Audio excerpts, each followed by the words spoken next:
What's crack-a-lackin'? We're getting closer and closer to the launch of Black Ops 6, and news has been coming out pretty quickly.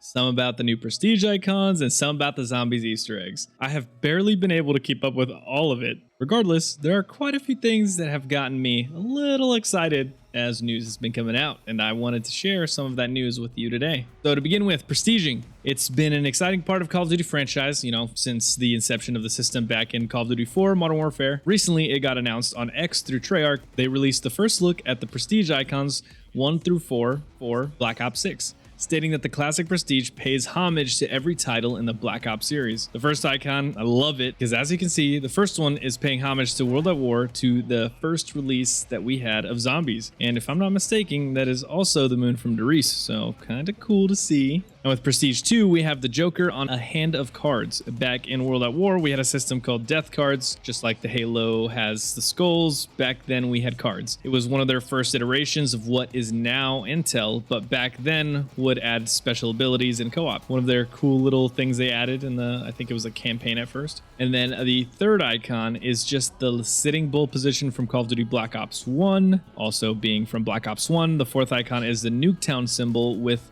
the countdown clock behind it.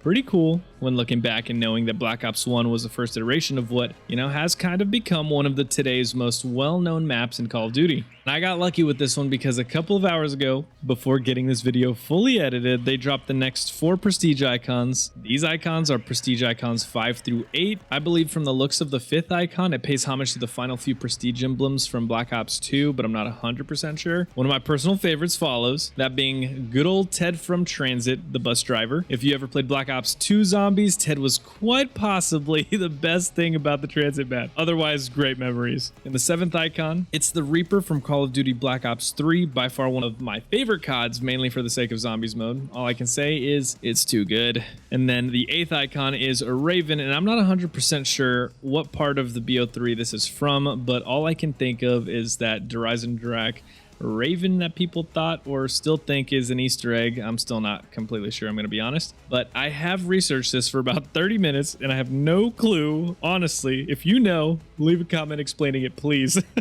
And out of all of these prestige icons, I want to genuinely say that the Prestige 1 and Prestige 6 are my 2 favorites. Let me know which ones of these are your favorite ones in the comments. I'm excited to see what you guys kind of say about them. But following the news of the prestige icons, we also got some much needed info about the augment system that is coming to zombies. And after looking it over, I am ridiculously excited to get started with this mode. Quick breakdown. There are a total of 108 augments, 48 augments for Perca-Colas, 30 augments for ammo mods, 30 augments for field upgrades. For each of these, there are 3 major and 3 minor augments. At any given time for each of those, you will only be able to have 1 major and 1 minor augment equipped per item. In the blog post, we got to see some examples of each of these as well as how we might be able to unlock them. It looks like there's a path to progressing through each one, similar to the energy mine. In a previous blog post, they've even said for each of the unlocks, it looks like we will be unlocking 1 minor augment to begin with and slowly alternating between major and minor augment unlocks. In order to unlock more and more augments, you have to research them. Researching is as easy as playing the game of zombies and earning XP,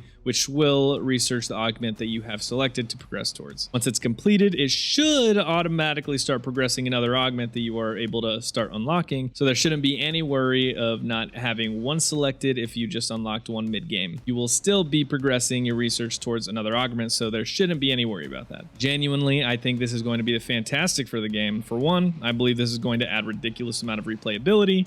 2, you will have the most customizability that we have ever seen in zombies. 3, you have the choice of building a class that might work very well for your style of play. And 4, the amount of team play that this can have is going to be kind of insane. Talk about practically having roles in your team that people can turn or take turns trying to see who might like to be more of a support class. That alone is just one of the coolest things they've added. Regardless of my thoughts, let me know what you think. Do you like the amount of augments? Do you like the augments in general? Do you want to see more about it before you make up your mind? Let me know down in the comments. Kind of want to see what your insight is. Just let me know. Lastly, I want to cover Gummies. It's no surprise that we will have a lot of these at the start, especially if you bought the Vault Edition. Although when it comes to the Gum system, there will be a variety of them. We'll begin to see rare Gums, which include stock option, Killjoy, Anywhere But Here, Cashback, Temporal Gift, Arsenal Accelerator, and Shields Up. Epic Gums include Who's Keeping Score, Free Fire, Nowhere But Here, soda fountain, profit sharing, respin cycle, and exit strategy. We have legendary gobblegums as well with idle eyes, wall power, phoenix up, crate power, on the house, wall-to-wall clearance, immolation, liquidation, and ultra gobblegums are coming in with perkaholic, near-death experience, hidden power, wonder bar, raindrops, and lastly, whimsical gobblegums, Newtonian negation, and indigestion.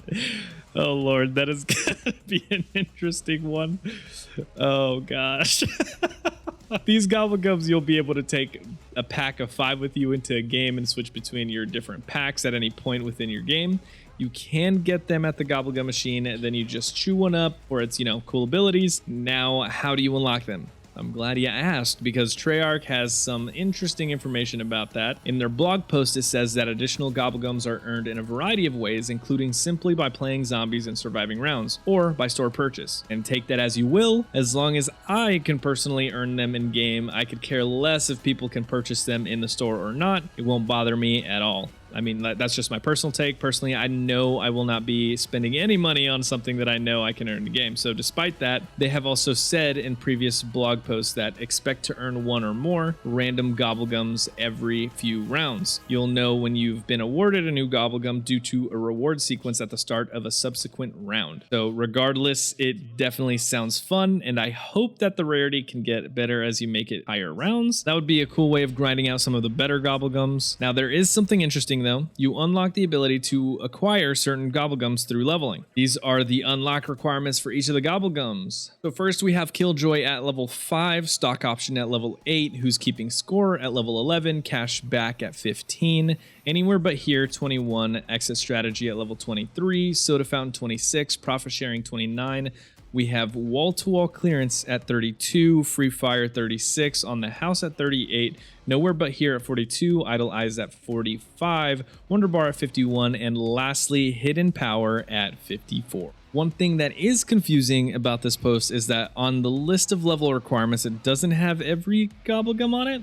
I am going to be optimistic and say that I hope that they are all just available and that there are no unlock requirements. That being said, if that is the case, we would be able to use them regardless of our level, which would be in some way cool if we could always access certain ones and others be locked through prestiging, still having a progression system. I mean, I'm not 100% sure, just theorizing, but let me know what you think about this. Are you worried about it being locked behind a paywall? Are you hoping they are still earnable? Let me know what you think about this kind of odd scenario. I know personally, I hope that they release a little bit more info on this. I would rather them add it to the level system in my opinion, but I'm not 100% sure where they're going to be setting those up, because if it's locked behind them being purchasable because they have stated that it's going to be like that, then I'm definitely worried about that. I don't want that to be the case, but who knows what they're going to be doing with it.